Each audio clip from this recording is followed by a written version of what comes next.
If you're an older man who still masturbates, I need you to hear this because there's something almost no one tells you. In fact, it may be the one thing that's quietly making your erections weaker, your sensitivity lower, and your confidence fade. Not because you're doing it, but because of how you're doing it. My name is Dr. Mohit Khera. I've spent the past 30 years helping men over 60 reclaim their energy, intimacy, and strength. And I can tell you this is ONAF, the most common yet least understood issues I see every week in my clinic. Most men believe masturbation is either good or bad, black or white. But the truth is more complex and far more important than you think. Because while self-pleasure can support our health, it can also slowly chip away at your performance, your hormones, your circulation, and even your connection to others if done the wrong way. In this video, I'll walk you through the 10 hidden risks of masturbation after 60 that most doctors never explain, and how to turn this private habit into a tool that actually protects your prostate, improves blood flow, strengthens testosterone, and enhances intimacy. And before we finish, I'll also share out the natural 7-second technique I give my patients to help restore firmness and drive safely, powerfully, and without restrictions. Let's begin because your health and your confidence deserve the truth. Before we get started, if you haven't subscribed yet, go ahead and tap that button and turn on the bell so you never miss important health insights made specifically for men in their 60s and beyond. And if this video speaks to you, type 1 in the comments. If not, type 0. I value your feedback and it helps them create content that truly serves you. Now, let's talk about the part most men ever see coming because the danger isn't just physical. It starts much deeper. The first hidden risk of masturbation after 60 is one I've seen silently erode the emotional well-being of countless men, and yet no one warns you about it. It's not about your body. It's about your connection to the world around you. Risk number 1, social risk number 1, social isolation. I remember sitting across from a patient of mine, a retired high school teacher, 67 years old. He had that quiet look in his eyes, the kind of heaviness that doesn't come from age but from being unseen. After a few minutes of small talk, he leaned on and said, "Doc, I haven't touched another person in months, but I still take care of things on my own." That question stuck with me. Not because of the act itself. There's nothing inherently wrong with self-pleasure. In fact, when it's done with intention and balance, it can be a healthy part of a man's sexual life. The problem is, what happens when it becomes a replacement for intimacy rather than a support for it? Many men in their 60s, 70s, even 80s find themselves drifting into quiet routines. A solo release becomes a comfort, a habit, a way to feel something even for just a moment. And slowly, without realizing it, they stop seeking connection with others, emotionally, romantically, even socially. Masturbation fills the gap until the gap becomes a canyon. It's not just about sex. It's about the subtle, painful withdrawal from life, from hugs, from laughter, from eye contact, from feeling seen as a man, not just a patient or a pensioner. I've seen men lose the desire to date, to touch, to engage, simply because solo pleasure become easier than facing the vulnerability of real connection. And here's the truth that few will say out loud. Physical touch is more than pleasure. It's medicine. It's what keeps your emotional circuits firing, your testosterone engaged, and your sense of self-worth alive. When you stop re-yanking, your world starts shrinking. Not because you're getting older, but because you've stopped believing. Any on wants what you still have to give. So if you've noticed yourself turning inward more and more, if your private life has become your only source of connection, that's not a failure. It's a signal, a reminder that you're wired for more, and that more is still possible no matter how long it's been. Reclaiming that connection doesn't have to mean jumping back into dating or chasing romance. Sometimes it starts with something as small as calling an old friend, joining a local group, or striking up a conversation with someone. Intimacy isn't just physical. It's being seen, being heard, being human again. Because the moment we stop believing we deserve closenesses, the moment we start settling for isolation disguised as independence, and while emotional distance is one hidden danger, the next one hits closer to the body itself, something most men don't even realize they're damaging until it's too late. Let me show you what it is and how to avoid it. Risk number 2. Skin micro-lesions. Number 2. Skin micro-lesions. Not long ago, a patient in his early 70s came to see me with a concern that he felt embarrassed to even mention. He said, "Doc, I've noticed irritation down there after and it's been happening more often lately." I couldn't buy his voice. He was genuinely worried, but also a bit ashamed. Like this was something he should have grown out of by now. Here's the truth. The skin of the penis, especially as we age, becomes thinner, more delicate, and slower to heal. The body loses some of the collagen and elasticity it once had in youth. Combine that with decades of friction, and it's no surprise that many older men develop what we call micro-lesions. Tiny tears or abrasions in the skin that can happen during masturbation, especially when done too aggressively or without proper lubrication. Most men don't even notice it at first. A little redness, a mild sting afterward, maybe a slight sensitivity for a few hours. But over time, these repeated micro-injuries can cause inflammation, irritation, and even scarring. They can make sensitivity worse, not better. And in some cases, they open the door to infections. Bacterial or even fungal fat thrive in warm, moist environments. The worst part, many men think that discomfort means something is wrong with them, with their hormones or their nerves, when really it's just their technique that needs adjusting. Masturbation isn't supposed to hurt, and if it does, it's not a sign you're broken. It's a sign your approach needs to evolve with your body. So what can you do? First, be gentle. You're not 25 anymore, and that's not a weakness. It's a reason to treat your body with more care and respect. Second, always use a good quality, water-based lubricant, not petroleum jelly, not spit. A proper lubricant reduces friction, prevents tearing, and actually helps preserve sensitivity over time. Third, slow down. You're not racing the clock. This is about connection, not completion.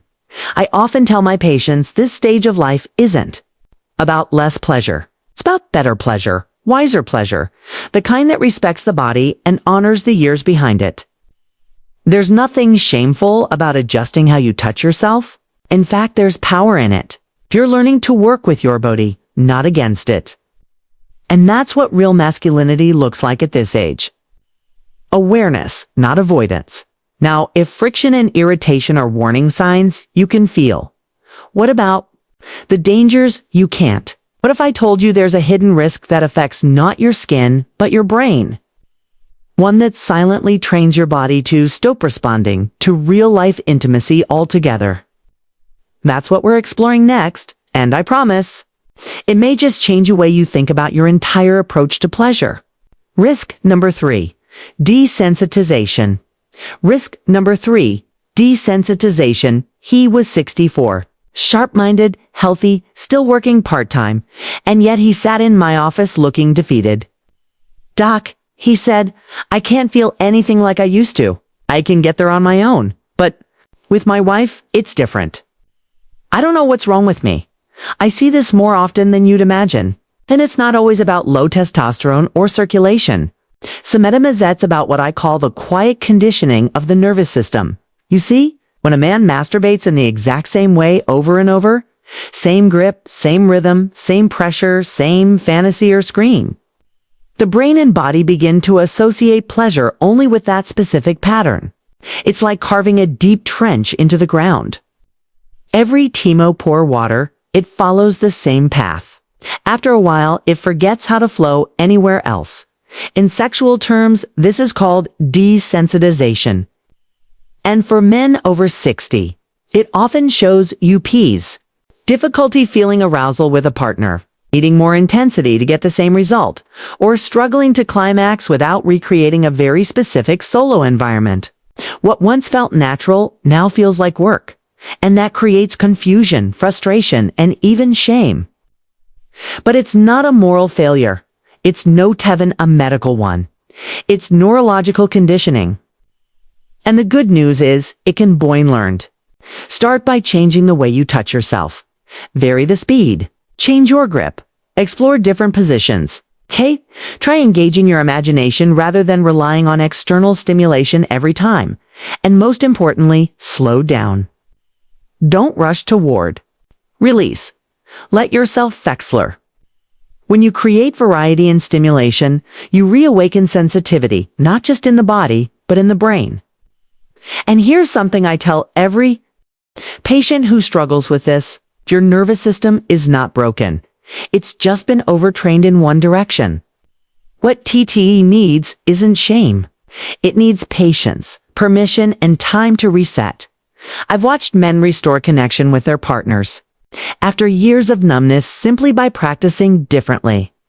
They didn't need pills or procedures. They needed permission to explore themselves with curiosity, not urgency. This risk is subtle. That's what makes it dangerous. Because you might not even realize it's happening until distance between you and your partner feels too wide to cross. But the bridge can be rebuilt, and it starts by retraining how you respond to pleasure, both alone and with someone else. Now, if desensitization is something that changes how your body feels pleasure, the next risk is even more dangerous because it can hide something life-threatening. It's the one that most men overlook, and it often goes undetected until it's too late. Let's talk about it, because what you don't know here absolutely can have. Risk number 4. Masking erectile dysfunction. Risk number 4. Masking erectile dysfunction. I once had a man in his late 60s come see me after putting it off for almost a year. He looked healthy, worked out 3 times a week, had been married 4 decades, but something was weighing on him.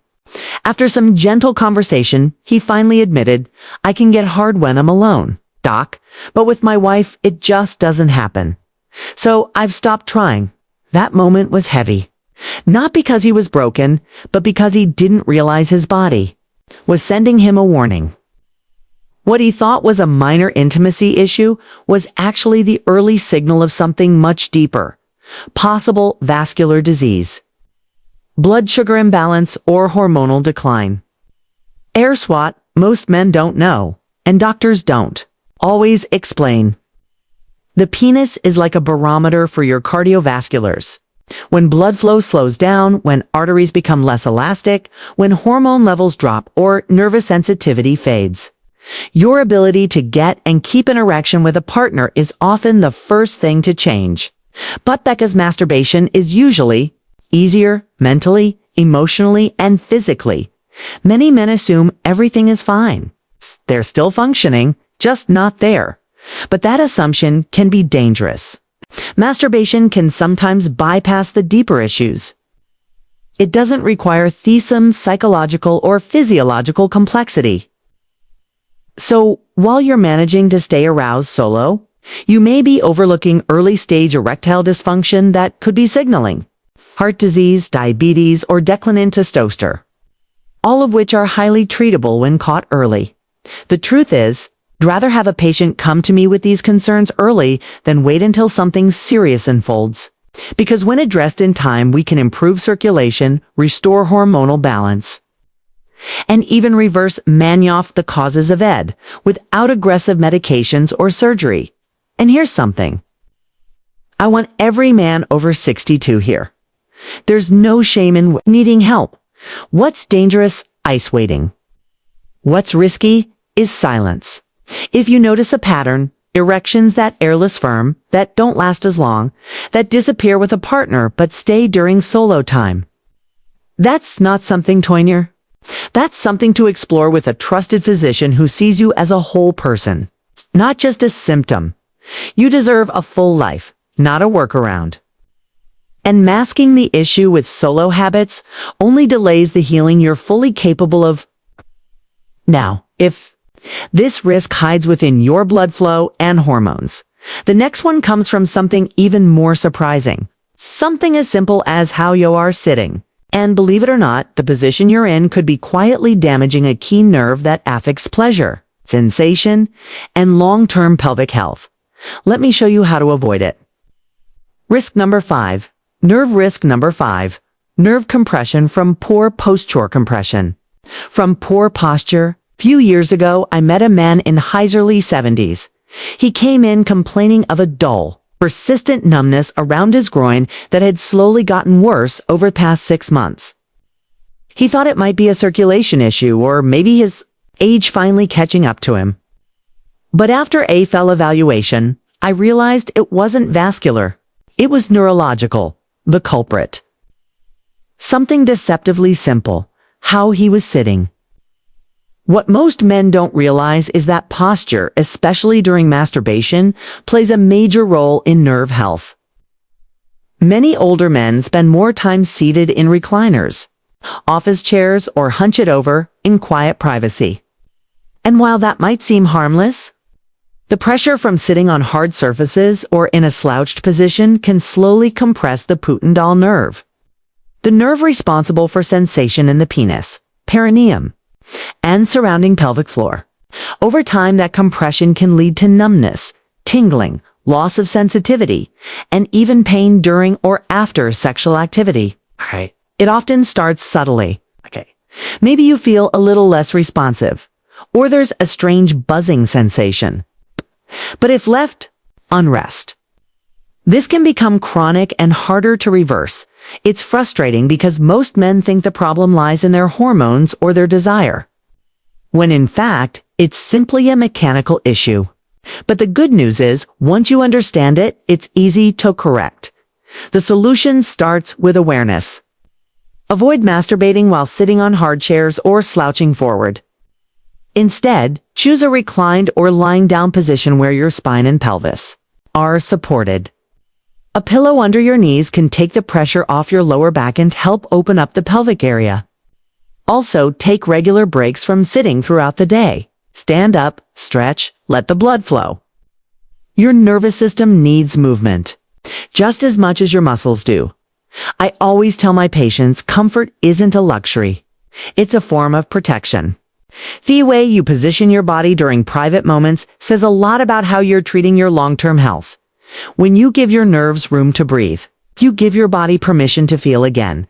It may seem like a small thing, but these small habits add up. And when you feel numb where you used to feel alive, it's not just physical. It touches your sense of masculinity, your confidence, your connection to yourself down. While posture can quietly affect sensation, the next risk dives into something even more subtle. Something many men turn to in moments of stress, loneliness, or boredom. It may seem harmless at first, even helpful, but over time it can become a hidden emotional trap. Let's talk about what happens when masturbation stops being physical and starts becoming your only form of escape. Risk number 6. Risk number 6. Using it as your only emotional outlet. As your only emotional outlet. A man in his late 60s once sat across from me and said almost in passing, "Some days I just get tired of feeling things. Masturbation helps me shut it off." He wasn't talking about lust.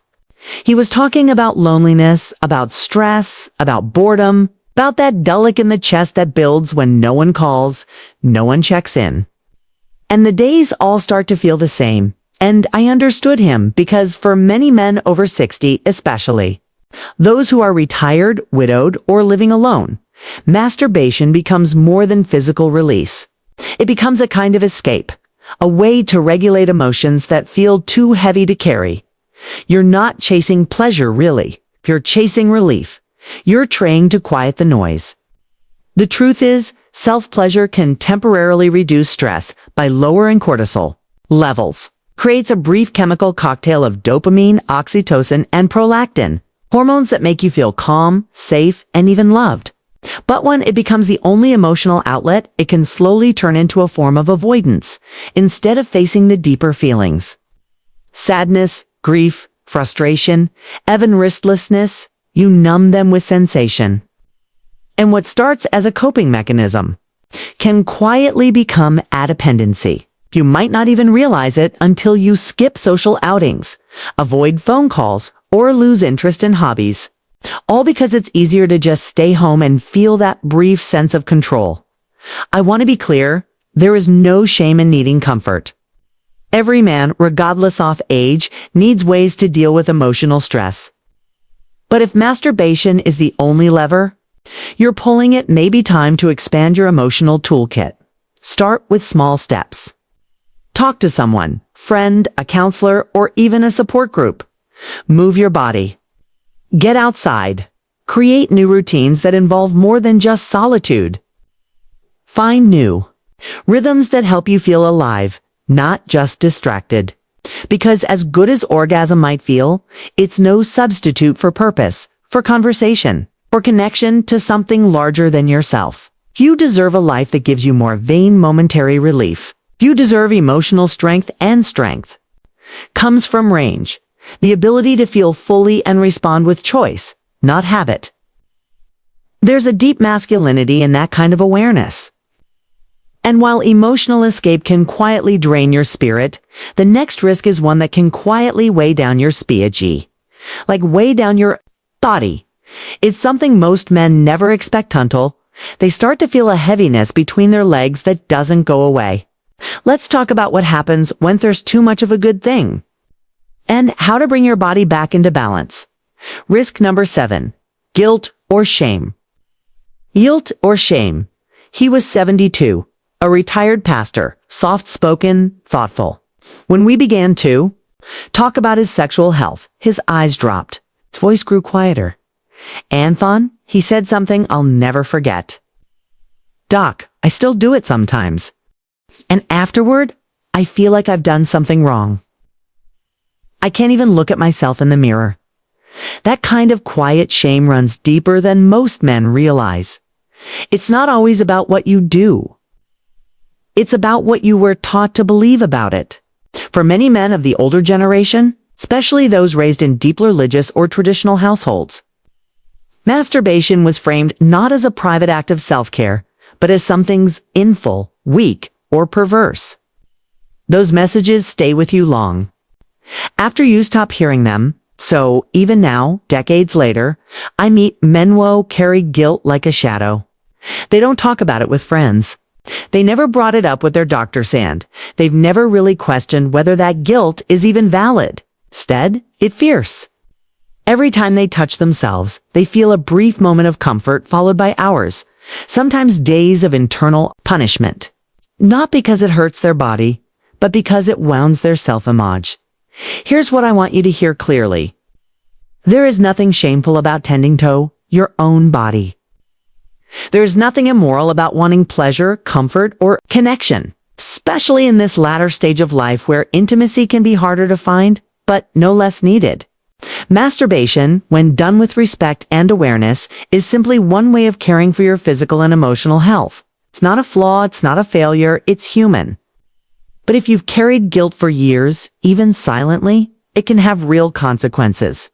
Chronic shame can increase cortisol, disrupt your nervous system, and even diminish your body's capacity for pleasure. It can erode your confidence, cloud your relationships, and make you feel unworthy of the very things you were born to experience. Touch, joy, closeness. So what's the first step toward healing? It's not changing what you do. It's changing what you believe about it. Sometimes that means talking with a therapist, especially one trained in sex-positive or older adult care. Sit means rewriting the script in your own head, replacing judgment with compassion, guilt with gratitude. You're not broken. You're not dirty. You're a man with needs, desires, and astery. You have the right to hold all of it without shame. And while guilt can weigh heavy on your heart, the next risk we're about to explore is one that weighs even heavier on your body. Literally, it's a physical ache that builds quietly over time. And many men don't recognize it until the discomfort becomes too hard to ignore. Let's talk about what it means when your body starts telling you it needs rest. Risk number 8, pelvic congestion. Risk number 8. Pelvic congestion. Not long ago, a man in his late 60s came to see me with a strange complaint. He said, "Doc, I don't know how to describe it exactly, but there's this dull, heavy ache down there. Not sharp, not unbearable, just constant pressure. It feels like something's off." He'd ruled out infection and his prostate exam came back clean. But when I asked about his habits, particularly how often he was ejaculating, his answer gave me all I needed to know. After retiring, he said his days got quieter, more time at home, less structure, and to cope with boredom and stress, he found himself turning to masturbation. Not once in a while, but 2, sometimes 3 times a day. "It helps me sleep," he told me. "It gives me something to do, but lately I just don't feel right." What he was experiencing is something we call pelvic congestion, a buildup of blood and pressure in the pelvic region due to repeated frequent stimulation without adequate recovery time. When ejaculation happens too often, especially over an extended period, the tissues and blood vessels in the pelvic floor can become irritated and inflamed. You might feel a heaviness in your testicles, a deep ache behind pubic bone, or even an unexplained soreness that lingers. This isn't about morality. It's about balance. Your body, especially as it ages, needs recovery time. The systems that regulate blood flow, hormone release, and muscular contractions are more delicate now than they were at 25. That doesn't mean you're fragile. It means you're wiser. And that wisdom gives you the chance to listen more closely. If you're experiencing that dull pelvic heaviness, or even a sense of fatigue or tension after frequent masturbation, it's your body's way of asking for space, for rhythm, for moderation. Most men over 60 do best with a few days between sessions. Not because more is wrong, but because recovery is just as important as activity. And remember, more isn't always better. Pleasure doesn't increase with repetition. In fact, when you give your body time to reset, sensations often return stronger, more vibrant, and more fulfilling. You don't have to live with that dull ache. You don't have to push through discomfort or ignore your body's quiet signals. Sometimes just a little changing timing makes a big difference in how you feel physically, emotionally, and sexually. Now, while pelvic congestion is a signal your body sends from below, the next risk we'll explore starts on a cellular level. And it matters most if you're still considering fatherhood. Because, yes, even in your 60s or 70s, it's possible. But you'll want to hear how this next habit could quietly be working against your chances. Risk. #9. Potential impact on semen. Quality risk number 9. Potential impact on semen quality. He was 61, newly remarried, and full of quiet excitement when he walked into my office. "My wife and I have been trying for a baby," he told me. "She's younger and we're hopeful, but it's been 6 months now and nothing." He wasn't panicked. Not yet, but I could feel through it of his hope and the pressure to meet it. After reviewing his labs and lifestyle, everything looked fairly solid. Good hormone levels, no major health red flags. But when I asked about his ejaculation habits, he paused. "Pretty often," he said, "every day, some at times more. It helps me relax." And I figured the more the better, right? That's a common belief. But when it comes to fertility, it's not quite that simple.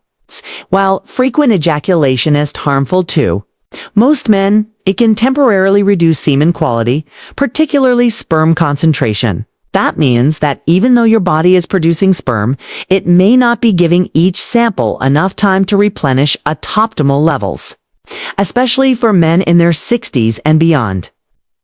When natural sperm production is already slowing down a bit, this can matter more than most people realize. Now, this isn't to say that daily ejaculation will destroy your fertility. Not at all. If you and your partner actively trying to conceive, timing matters, quality matters. And surprisingly, moderation can actually improve your odds. Research has shown that an abstinence period of 2 to 5 days before attempting conception tends to result in the highest sperm concentration and motility. It's about giving your body time to restore its resources and deliver the best it can. This is where awareness becomes power. Many older men are still fully capable of fathering children, and many do. Boutit requires understanding how the body functions now, okay? Not how it functioned at 25. Fertility isn't just about desire, it's about biology, it's timing, and being intentional with your habits. So if creating life is still something on your heart, or even just a possibility you want to preserve, then consider adjusting your routine. You don't need to abstain forever. Give your body time to prepare, to rebuild, to deliver what's needed when the moment is right. And remember, your ability to create life isn't just physical. It's emotional. It's energetic. It's a symbol of the vitality still alive in you. Now, while this risk only applies to a specific goal, fatherhood, the final risk is one that affects nearly every man. Whether you're trying to conceive or not, it doesn't show up in your body right away. It starts in your brain. And if you're not careful, it can change the way you see women, yourself, and the very meaning of intimacy. Let's talk about it. Risk number 10. Disconnection risk number 10. Disconnection from reality. From reality. I once spoke with a man in his early 70s who shared something with remarkable honesty. It's not that I don't want intimacy with a partner, he said. It's that real life just doesn't do it for me anymore. I don't know when it happened. I just stopped feeling excited by actual connection. That moment stayed with me because what he was describing wasn't erectile dysfunction. It wasn't low testosterone. It was something more subtle and in many ways more damaging. He had unknowingly trained his brain to respond only to fantasy, to the curated intensity of pornography. And over time, real-life touch, scent, voice, emotion. It just couldn't compete. Okay, you see? The human brain, especially the Molly brain, is incredibly responsive to novelty and stimulation. When exposed repeatedly to highly arousing, highly unrealistic content, the brain starts to adjust its reward system. It craves the extreme, the dramatic, the impossible, and slowly it stops responding to the natural, to the gentle pace of true human connection. For men over 60, this risk is especially real because as life slows down and loneliness sets in, the temptation to escape into a digital world can grow stronger. There's no judgment in that, only understanding. Screens don't reject. They don't require vulnerability. They give you a predictable dose of stimulation. But what they often take without you noticing is your sensitivity, your presence, and your ability to be deeply moved by something real. What begins as simple visual aid can evolve into a dependence that makes it hard to connect. Not just sexually, but emotionally. You may find yourself bored in real-life moments that used to bring joy. You may start comparing partners, even subconsciously, to images that were never real to begin with. But here's the good news. This kind of disconnection is reversible. Your brain is plastic, which means it can change. You can retrain it. Start by taking breaks from artificial content. Replace it with memory, with imagination, with real human contact when possible. Read, reflect. Let desire build without needing it to be satisfied instantly. Give yourself a chance to rediscover the slower, deeper layers of intimacy. You don't have to live trapped behind a screen. You're not too old to feel something real again. Sometimes, therapist arousal comes not from what you see, but from what you remember, what you feel, what you hope to experience more. And now that we've explored these 10 hidden risks, physical, emotional, hormonal, neurological, there's one final piece we need to talk about. Because knowing the risks is just half the story. What if there were a natural, simple way, just 7 seconds, a day to actually reverse much of the damage, restore blood flow, and reignite a vitality you thought you'd lost? That's exactly what I want to show you next. Conclusion. So now you know masturbation after 60 isn't good or bad. It's not black or white, it's a tool. And like any tool, how you use it determines whether it strengthens you or slowly Where's you, Don? We've talked about 10 real risks. From social isolation and desensitization to nerve damage, guilt, pelvic congestion, even disconnection from reality. These aren't meant to scare you. They're meant to wake you up, to give you the awareness and permission to take better care of yourself. Because this stage of life isn't about giving things up. It's about doing them differently. With more intention, more care, and more wisdom. Your body still responds. Your desire still matters. And with a few small shifts, your private habits can become a source of strength instead of shame. If this conversation spoke to you, then stay with me, because what I'm going to share next could be the key to reigniting everything you thought you would lost. A simple, natural method I've given hundreds of men. One that just might change the way you feel tomorrow morning. Let's talk about it.